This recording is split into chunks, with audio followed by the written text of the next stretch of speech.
আসসালামু আলাইকুম সুপ্রিয় শিক্ষার্থী, আমি আশা করি তোমরা সবাই সুস্থ ও নিরাপদ আছো। আজকে আমরা অনার্স তৃতীয় বর্ষের লাইফ ইন্স্যুরেন্স এই বিষয়টির উপরে আলোচনা করব। আমরা লাইফ ইন্স্যুরেন্সের মোটামুটি অনেক কিছু পিছনে পড়ে ফেলেছি থিওরির কোর্সে। ম্যাথসের মধ্যে আমরা লাইফ ইন্স্যুরেন্সের প্রিমিয়াম নির্ধারণ করার যাবতীয় বিষয় পিছনে আলোচনা করেছি। আজকে আমরা জীবন বীমার একটি অন্যতম গুরুত্বপূর্ণ বিষয়, সেটা হচ্ছে সঞ্চিতি নির্ধারণ, জীবন বীমার রিজার্ভ নির্ধারণ। এই টপিকটা নিয়ে আলোচনা করব এবং কিভাবে জীবন বীমার রিজার্ভ নির্ণয় করতে হয় ম্যাথটা করব। জীবন বীমার ক্ষেত্রে সঞ্চিতি আমরা জানি যে জীবন বীমার ক্ষেত্রে সঞ্চিতি হলো গিয়ে একটি দায়। এই দায়টা হচ্ছে প্রয়োজন অনুযায়ী পূরণ করে দিতে হয়। জীবন বীমার ক্ষেত্রে প্রিমিয়াম এবং এর উপর যে সুদ তা নিয়েই হচ্ছে গিয়ে সঞ্চিতি গঠিত হয়। এই সঞ্চিতি দিয়ে ভবিষ্যতে বিমা দাবি পরিশোধ করা হয়, যা বিমা দাবি পরিশোধ করার জন্য যথেষ্ট রূপে থাকতে হয়। তাহলে আমরা দেখতে পাচ্ছি যে সঞ্চিতি হলো জীবন বীমার একটি দায় এবং এটা হচ্ছে জীবন বীমার প্রিমিয়াম এবং তার উপর যে সুদ হয় এর সমন্বয়ে গড়ে ওঠে। জীবন বীমার সঞ্চিতি নির্ধারণ দুভাবে করা যায়, ভবিষ্যৎ পদ্ধতি, অতীত বিবেচনা পদ্ধতি। আমরা আজকে অতীত বিবেচনা পদ্ধতি অনুযায়ী কিভাবে জীবন বীমার সঞ্চিতি নির্ধারণ করা যায় তাই দেখব এবং ম্যাথটা করব। তাহলে আমরা শুরু করি। রিজার্ভ নির্ণয় লাইফ ইন্স্যুরেন্সের এবং অতীত বিবেচনা পদ্ধতি অনুযায়ী রিজার্ভ নির্ণয় কিভাবে করতে হয় আমরা দেখি।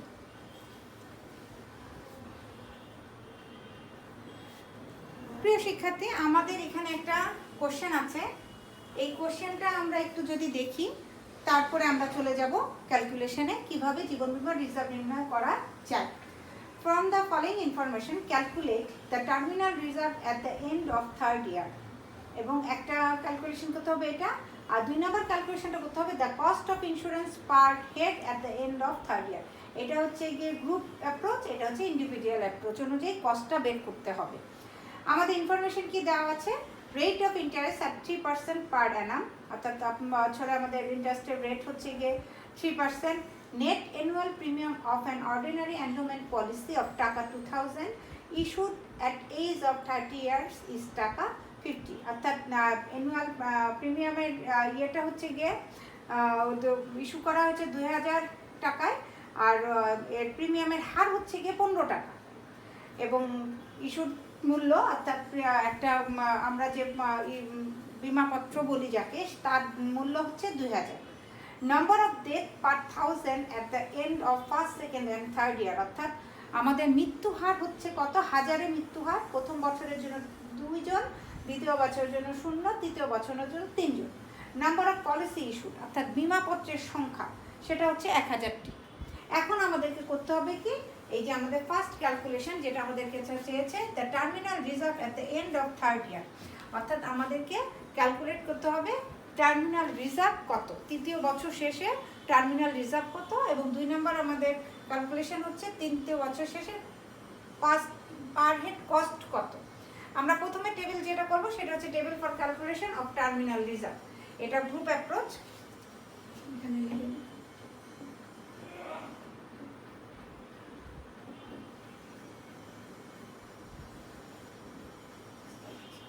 মনে রাখবে শিক্ষার্থী যে আমাদের এই ক্যালকুলেশনের ক্ষেত্রে, যে টার্মিনাল রিজার্ভ বের করার ক্ষেত্রে আমরা প্রথম বছর, দ্বিতীয় বছর, তৃতীয় বছর, এভাবে 3 বছরের ক্যালকুলেশন করব। প্রথমেই আমরা কি করব, আমাদের রিজার্ভ কি, আমাদের প্রথম আসে রিজার্ভটা তৈরি হয় কিভাবে বলেছিলাম, প্রিমিয়াম এবং তার উপর সুদ। তাহলে আমাদেরকে প্রথমেই বের করতে হবে নেট প্রিমিয়াম হচ্ছে গিয়ে বের করে নিতে হবে। সেই নেট প্রিমিয়াম আমরা জানি প্রিমিয়ামের হার হচ্ছে 15 টাকা, আর নেট প্রিমিয়াম আমাদের কতজনের উপর, আমার বিমাপত্রধারী ছিল কত, এই যে 1000 জন। তার মানে আমি 1000 জনের উপর 15 টাকা বিমা প্রিমিয়াম ধরে কত টাকা প্রিমিয়াম পাচ্ছি সেটা, তার সাথে অ্যাড হচ্ছে গিয়ে ইন্টারেস্ট, আরেকটি অ্যাড হয় সেটা হচ্ছে রিজার্ভ, টার্মিনাল রিজার্ভ। যেহেতু প্রথম বছরে আমার পূর্ববর্তী বছরের কোনো রিজার্ভ নেই, তাই আমার এখানে রিজার্ভটা আর অ্যাড হবে না, কিন্তু দ্বিতীয় বছরে গিয়ে কিন্তু ফার্স্ট ইয়ারের যে টার্মিনাল রিজার্ভটা আসবে সেটা দ্বিতীয় বছরে অ্যাড হয়। অর্থাৎ প্রিমিয়ামের টাকা, তার সাথে terminal reserve add, plus interest add, less claim paid. অর্থাৎ বিমাপত্রধারী যে মারা যান, এই যে বছরে বললো যে 1000-এ প্রথম বছরে 2 জন মারা গেছে, তাহলে তাদের বিমা দাবি শোধ করে দিতে হবে। সেক্ষেত্রে যে প্রিমিয়ামের সঞ্চিতি ছিল তার থেকে কমে যাবে, সে কারণে এই ক্লেম পেইডটা মাইনাস হবে। মাইনাস এরপরে আমরা যেটা আসবে সেটাই হচ্ছে টার্মিনাল রিজার্ভ। আমি ধারাবাহিকভাবে করি, তবে তখন তোমাদের কাছে আরও বেশি পরিষ্কার হবে।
এই যে আমাদের প্রথম বছরে আমরা বের করে ফেললাম আমাদের টার্মিনাল রিজার্ভটা কত। Net premium on 1000 at the rate of per annum, অর্থাৎ হচ্ছে আমাদের জানি আমাদের হচ্ছে গিয়ে বিমাপত্রের ধারীর সংখ্যা 1000 জন, আর প্রিমিয়ামের টাকার হচ্ছে গিয়ে টাকার পরিমাণ হচ্ছে বছরে 15 টাকা। এই যে আমাদের এটা হচ্ছে বিমাপত্রধারী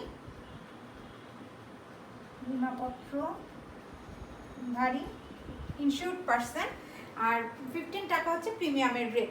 তাহলে আমার মোট প্রিমিয়াম আদায় হলো কত, 1000 গুণ 15 করলে 15000 টাকা। এর সাথে আমি এখন যোগ করব আমার ইন্টারেস্ট।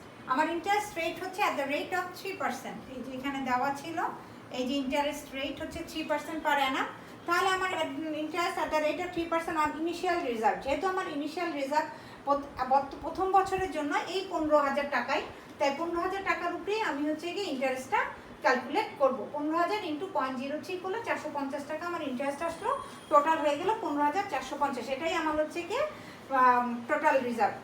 তারপর সেখান থেকে বাদ যাবে ক্লেম পে, যেহেতু প্রথম বছরে 2 জন মারা যায় বলা হয়েছে, 1000-এ মৃত্যুর সংখ্যা ফার্স্ট ইয়ারে 2, তাই আমাকে দুইজনের মৃত্যু দাবি এবং প্রতি বিমাপত্রের মান হচ্ছে যে এন্ডোমেন্ট পলিসি অফ টাকা 2000, অর্থাৎ বিমাপত্রের দাবির পরিমাণ হচ্ছে গিয়ে 2000 টাকা। তাহলে এই 2000 টাকা দুইজনকে দিলে 4000 টাকা। 4000 টাকা আমার যে টাকা হাতে ছিল 15,450, তার থেকে 4000 টাকা এখানে মাইনাস হলো, মাইনাস 11,450 টাকা। এখন আমার নেট রিজার্ভ, এই যে terminal reserve after first year, প্রথম বছরে আমার হাতে তাহলে রিজার্ভের পরিমাণ 11,450। এখন আমরা দ্বিতীয় বছরে চলে যাব। এভাবে টার্মিনাল রিজার্ভটা দ্বিতীয় বছর কত দেখি।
সুপ্রিয় শিক্ষার্থী, আমরা এখন সেকেন্ড ইয়ারটা একটু ক্যালকুলেশনটা বুঝিয়ে দিই। নেট প্রিমিয়াম অন, এখানে নেট প্রিমিয়াম আমাদের 1000 জন ছিল, কারণ প্রথমে আমাদের বিমাপত্রধারী সংখ্যা ছিল 1000 জন, কিন্তু যেহেতু প্রথম বছরে 2 জন মারা গিয়েছে, তাই ডেট ক্লেম আমার ছিল 2 জন। এদের দাবি পরিশোধ করার পর আমার কিন্তু বিমাপত্রধারী কমে গেল। তাহলে 1000 থেকে 2 জন বাদ দিলে আমার তখন দ্বিতীয় বছরের জন্য বিমাপত্রধারীর সংখ্যা হচ্ছে গিয়ে 998 জন। এ কারণে 998 জনকে 15 টাকা দিয়ে গুণ করে আমরা নেট প্রিমিয়ামটা বের করে নিলাম। তারপর অ্যাড হচ্ছে terminal reserve of last year. আমার যেহেতু পূর্ববর্তী বছরের একটা রিজার্ভ আছে, এই রিজার্ভটা আমি এখানে নিয়ে আসবো, এটা অ্যাড করে দিতে হবে। টার্মিনাল রিজার্ভ প্রথম বছরে যেহেতু শুরুতেই কোনো রিজার্ভ থাকে না, তাই আমি প্রথমেই বলেছিলাম টার্মিনাল রিজার্ভটা ফার্স্ট ইয়ারে ছিল না, কিন্তু আমাদের সেকেন্ড ইয়ারে অ্যাড করতে হবে terminal reserve of last year. এই যে আমরা দেখলাম যে এই যে লাস্ট ইয়ারের যে রিজার্ভটা ছিল 11,450 যোগ হয়ে গেল। তাহলে দ্বিতীয় বছরের এরপরে আমার ইনিশিয়াল রিজার্ভ আসলো 26,420 টাকা। এর সঙ্গে আমি অ্যাড করবো ইন্টারেস্টের রেট 3% এবং ইনিশিয়াল রিজার্ভের উপরে ইন্টারেস্ট ধরতে হয়, তাই আমার এই 26,420 টাকার উপর ইন্টারেস্টটা ধরে 3% হারে আমার আসে হচ্ছে গিয়ে 792 টাকা, 792.60। এই দুইটা অ্যাড করে দিলে আমার আসবে হচ্ছে 27,212 টাকা।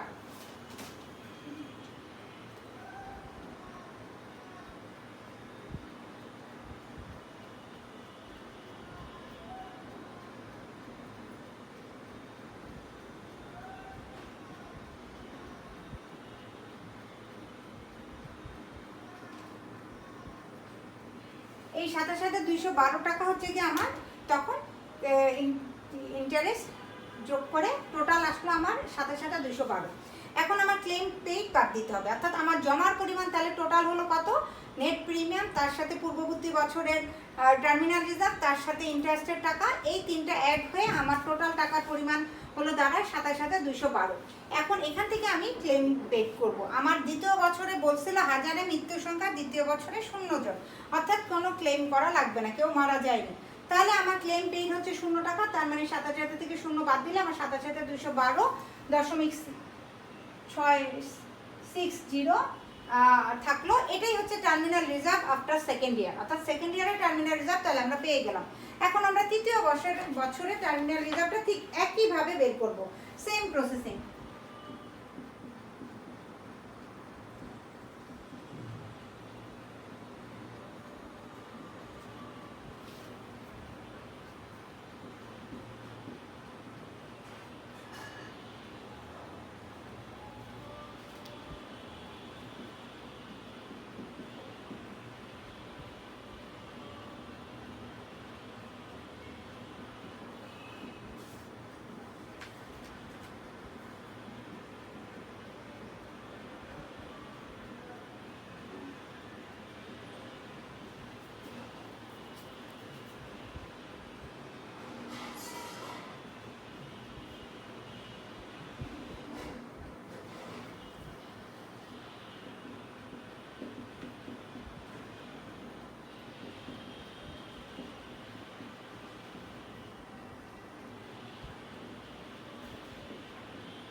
থেকে লেস হবে এখন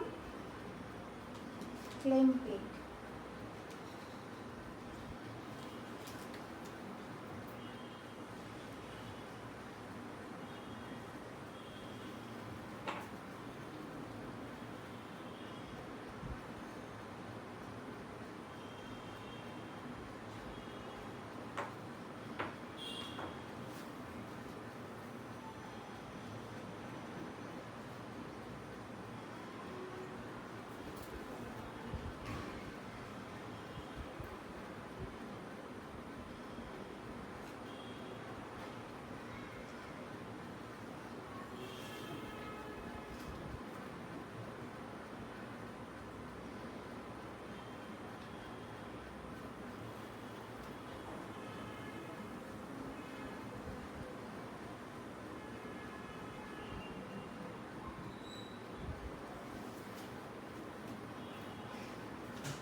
প্রিয় শিক্ষার্থী, তাহলে আমরা দেখতে পাচ্ছি যে আমাদের থার্ড ইয়ারের ক্যালকুলেশন করে টার্মিনাল রিজার্ভটা কত আসলো আফটার থার্ড ইয়ার 37,448। অর্থাৎ এই যে আমরা প্রথমে নেট প্রিমিয়ামটা বের করে নিলাম, যেহেতু দ্বিতীয় বছরে কেউ মারা যায়নি তাই নেট আমার বিমাপত্রধারী সংখ্যা ছিল 998 জনই, তাই 998 জনকে 15 দিয়ে গুণ করে আমরা প্রিমিয়ামটা পেলাম। তার সাথে টার্মিনাল রিজার্ভ, আগের বছরের টার্মিনাল রিজার্ভ ছিল 27,212, সেটা যোগ করলাম, সেটাই আমার ইনিশিয়াল রিজার্ভ অফ থার্ড ইয়ার। এর সাথে আমি ইন্টারেস্ট যোগ করলাম, অর্থাৎ এই হচ্ছে গিয়ে ইনিশিয়াল রিজার্ভ 42,182 উপরে 3% হারে বের করে নিতে হবে। এই 42,182 উপর 3% হারে বের করলে সুদের পরিমাণ হয় 1,265 টাকা। এটা এই 42,000 টাকার সাথে আমি এই সুদের টাকাটা যোগ করে আমার টোটাল রিজার্ভ তখন দাঁড়ায় 43,448।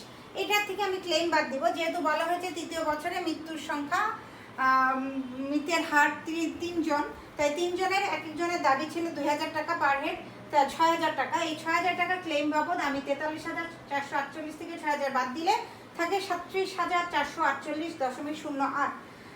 এই হচ্ছে গিয়ে আমার terminal reserve after third year. আমার অঙ্কে কিন্তু জানতেই চেয়েছিল প্রথমে যে terminal reserve at the end of third ইয়ার কত। আমি প্রথম ক্যালকুলেশনটা কমপ্লিট করে ফেললাম।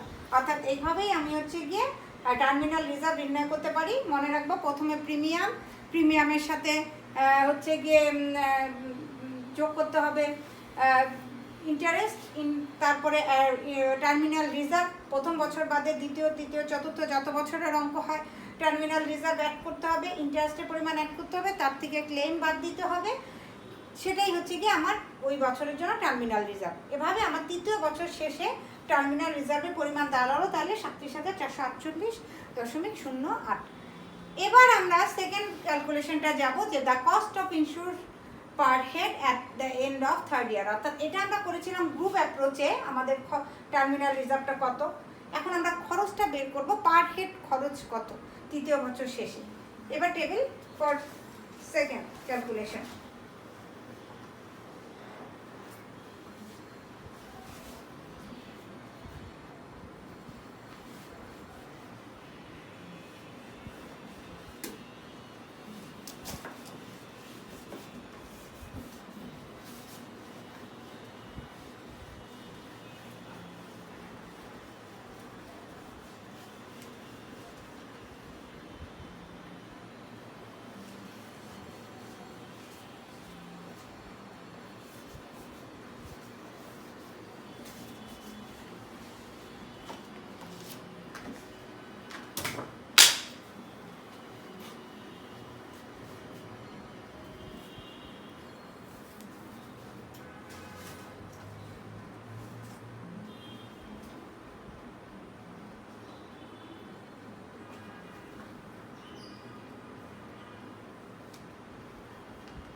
শিক্ষার্থী, আমরা এখন বের করছি table for calculation of cost per head. Cost per head বের করতে গেলে আমাদেরকে পূর্বের নিয়মের সাথে কিছু নতুন নিয়ম সংযুক্ত করতে হবে। যেমন এখানে প্রিমিয়াম পার পলিসি আমরা জানি যে প্রিমিয়ামের টাকার পরিমাণ ছিল পার পলিসিতে 15 টাকা। তাহলে আমার পার হেড খরচ বের করতে হলে আমি পার প্রিমিয়াম অনুযায়ী বের করবো। তো আমার পার প্রিমিয়ামের টাকা 15 টাকা, তার সাথে অ্যাড হচ্ছে ইন্টারেস্টের টাকা। সে একইভাবে এখানে যেহেতু পূর্বের রিজার্ভ নাই তাই রিজার্ভটা আসলো না, at the rate 3% on initial reserve. আমার ইনিশিয়াল রিজার্ভ এখানে 15 টাকাই, 15 টাকার উপরে 0.03% সুদের হার আসে 0.45, তাহলে টোটাল অ্যামাউন্ট দাঁড়ালো 15.45। এখান থেকে আমার বের হবে পূর্বে ক্লেম পেইড আমরা বাদ দিয়েছি, এখন আমরা বাদ দিব হচ্ছে কস্ট অফ ইন্স্যুরেন্স। আমার যে হাতে জমলো তার থেকে আমার ইন্স্যুরেন্স বাবদ কত খরচ হলো। এক্ষেত্রে নিয়মটা হচ্ছে amount of policy minus terminal reserve into probability of death. তো অ্যামাউন্ট অফ পলিসি হচ্ছে আমরা জানি প্রত্যেকটি বিমাপত্রের মূল্যমান হচ্ছে 2000 টাকা, অর্থাৎ বিমার মূল্য 2000 টাকা, তাহলে 2000। এখানে টার্মিনাল রিজার্ভ যেহেতু প্রথম বছরে আমার হাতে কোনো টার্মিনাল রিজার্ভ নাই তাই 0 ইন্টু প্রবাবিলিটি অফ ডেথ। কীভাবে বের করলো? এটা বের হয়েছে কিন্তু এভাবে, কারণ এখানে বলা হয়েছে 1000-এ প্রথম বছরে মৃত্যুর হার 2 জন, তার মানে হচ্ছে গিয়ে 1000 জনের বিমাপত্রের মধ্যে মৃত্যুর সংখ্যা 2 জন, তাহলে একজনের মধ্যে কত 2/1000। এইভাবেই হচ্ছে গিয়ে আমার এই যে এখানে 2/1000টা আসছে, অর্থাৎ প্রবাবিলিটি মৃত্যুর সম্ভাবনা 1000 জনের যেহেতু 2 জন মৃত্যুর জনে, তাহলে একজনের মৃত্যুর কত, এইভাবে আমি হারটা বের করে নিয়েছি 2/1000। প্রথম বছরে ছিল মৃত্যুর সম্ভাবনা যেহেতু 2 জন, তাই আমার প্রবাবিলিটি অফ ডেথ হচ্ছে 2/1000 ছিল টোটাল বিমাপত্রধারীর সংখ্যা। এভাবে আমি বের করে এটা গুণ করলে আমার আসলো 4.00। তাহলে প্রথম বছরে টার্মিনাল রিজার্ভ দাঁড়ালো আমার ফার্স্ট ইয়ারে 11 টাকা 45 পয়সা। সেকেন্ড ইয়ারে চলে যাই আমরা, প্রিমিয়াম পার পলিসি 15 টাকা, এটা একই থাকবে, সাথে যোগ হবে টার্মিনাল রিজার্ভ। আমরা আগেও দেখেছিলাম টার্মিনাল রিজার্ভ দ্বিতীয় বছরে যোগ হয় 11 টাকা 45 পয়সা। টার্মিনাল রিজার্ভ যোগ হয়ে আমার ইনিশিয়াল রিজার্ভ হলো কত 26 টাকা 45 পয়সা। এর উপরে আমি ইন্টারেস্ট ধার্য করব, অ্যাড হবে সেটা এই 26 টাকা 45 পয়সার উপরে ইন্টারেস্ট ধরে আমার আসলো 0.7935 পয়সা। এটা যোগ করে আমার টোটাল রিজার্ভ দ্বারা 27.2435। এখন আমি এই টাকাটা থেকে বাদ দিব কস্ট অফ ইন্স্যুরেন্স। সেই একইভাবে কস্ট অফ ইন্স্যুরেন্স আবার বের করে নিতে হবে, amount of policy minus terminal reserve into probability of death. Amount of policy 2000 টাকা, এখানে আমার টার্মিনাল রিজার্ভ অবশ্যই টাকাটা আসবে, কারণ আগে টার্মিনাল রিজার্ভ ছিল না বলে 0 আসছে, কিন্তু এখন টার্মিনাল রিজার্ভ আমার আছে। এই যে আমার এটা ছিল টার্মিনাল রিজার্ভ 11.45 আর চলে আসলো, এটা আমি বাদ দিব into probability of death. Change হয়ে যাবে কেন? দেখো দ্বিতীয় বছরে মৃত্যু হার ছিল 0, তাহলে আমার এটা কিন্তু হয়ে যাবে দ্বিতীয় বছরের জন্য 0, তাহলে আমার এখানে চলে আসবে 0। তাই 0/1000, এই যে 0/1000, তার মানে 0 দিয়ে যে কোনো কিছুকে গুণ করলে 0, তাই অ্যামাউন্ট এখানে পরিমাণটা আসলো 0। 27 থেকে এটা বাদ দিলে আমার হাতে থাকলো 27.2435। সেটাই হচ্ছে terminal reserve for after second year. এই একই পলিসিতে আমরা থার্ড ইয়ারটাও করবো। তারপরে আমরা পেয়ে যাব তাহলে আমার table for calculation of cost per head. তৃতীয় বছরও সেই একই রকম হবে, প্রিমিয়াম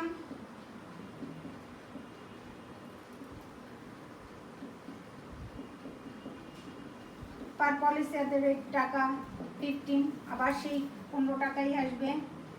এটার সাথে অ্যাড হয়ে যাবে টার্মিনাল রিজার্ভ,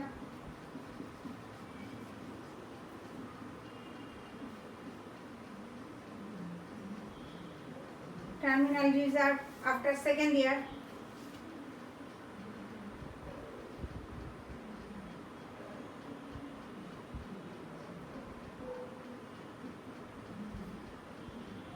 এটা যোগ হয়ে যাবে 27.2435। এটা অ্যাড করে দিলে চলে আসলো আমার 42.2435। এর সাথে আবার অ্যাড হয়ে যাবে ইন্টারেস্ট।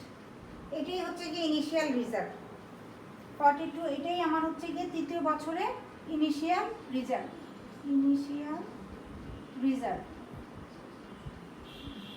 এটার উপরে আমি 13% ইন্টারেস্ট অ্যাড করব।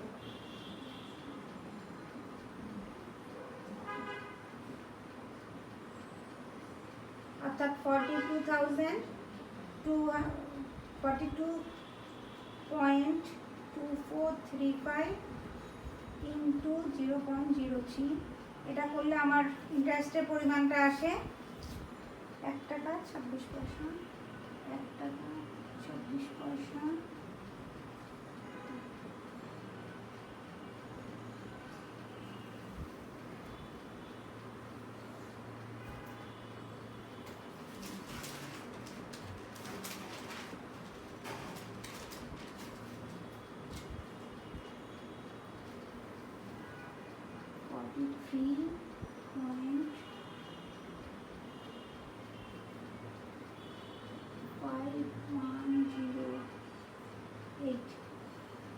এর থেকে এখন আমার বাদ যাবে লেস, ঠিক একইভাবে এই যে কস্ট অফ ইন্স্যুরেন্স, এভাবে আমি বাদ দিব এখন এখানে কস্ট অফ ইন্স্যুরেন্স।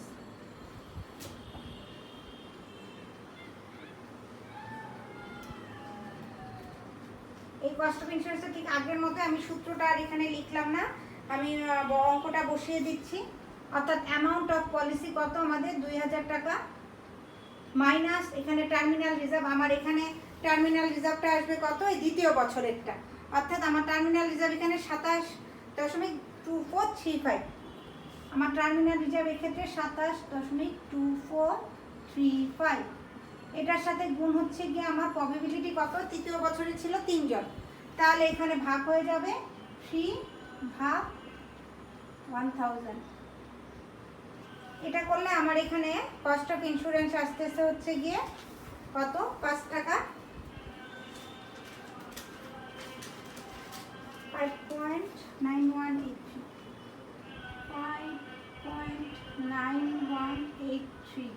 এটা যদি আমি এখান থেকে এখন মাইনাস করি তাইলেই আমার হচ্ছে গিয়ে কস্ট চলে আসলো টার্মিনাল রিজার্ভ তৃতীয় বছরের জন্য।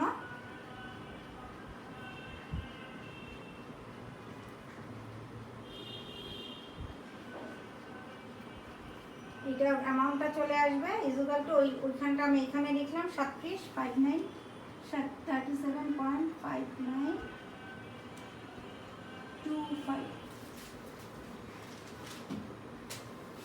এই হলো কি আমাদের সেকেন্ড টেবিলের ক্যালকুলেশন। সেটা হচ্ছে গিয়ে কিভাবে কস্ট পার হেড বের হয়, the cost of insurance per head at the end of third year, অর্থাৎ তৃতীয় বছরের শেষে তাহলে কস্ট পার হেড কত। এখানে আমরা যদি দেখি তাহলে তৃতীয় বছর শেষে আমার কস্ট এখানে দাঁড়িয়েছিল হচ্ছে গিয়ে কস্ট দাঁড়িয়েছিল এখানে 5 টাকা, আর আমার এখানে হাতে ছিল হচ্ছে গিয়ে 43 টাকা। 43 টাকা থেকে যদি আমি এটা কস্ট বাদ দিই তাহলে আমার আসছে 37 টাকা পয়েন্ট সামথিং। এই হলো গিয়ে আমাদের সেকেন্ড ক্যালকুলেশন।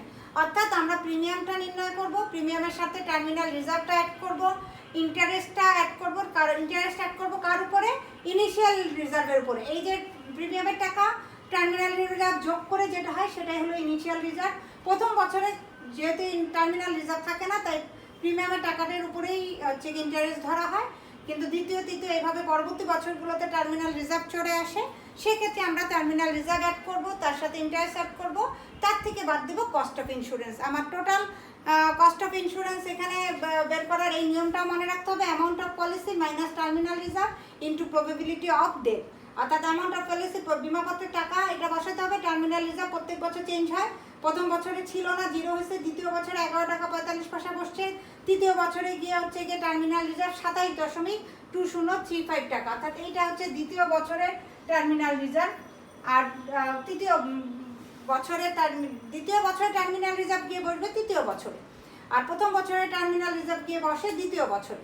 এভাবে আমরা এটা বাদ দিয়ে কস্ট পার হেড নির্ণয় করতে পারি এবং লাস্টে গিয়ে তৃতীয় বছর শেষে টার্মিনাল রিজার্ভ অফ থার্ড ইয়ার একটা অ্যামাউন্ট এখানে চলে আসে। এই হলো গিয়ে রিজার্ভ জীবন বীমার সঞ্চিতি বা রিজার্ভ নির্ণয়ের পদ্ধতি। অঙ্কটা হয়তো মাঝে মাঝে আসতে পারে, আবার তোমার হচ্ছে গিয়ে আমাদের প্রিমিয়াম নির্ণয়ের অঙ্কটা যেমন খুব বেশি প্রচলিত, কিন্তু এই অঙ্কটাও বইয়ের খুবই গুরুত্বপূর্ণ একটা বিষয়, শিখবে আশা করি, এবং পরীক্ষা আসলে আমার মতে তোমরা উত্তর দিতে পারবে আশা করি। সবার জন্য শুভকামনা রইল। ধন্যবাদ সকলকে।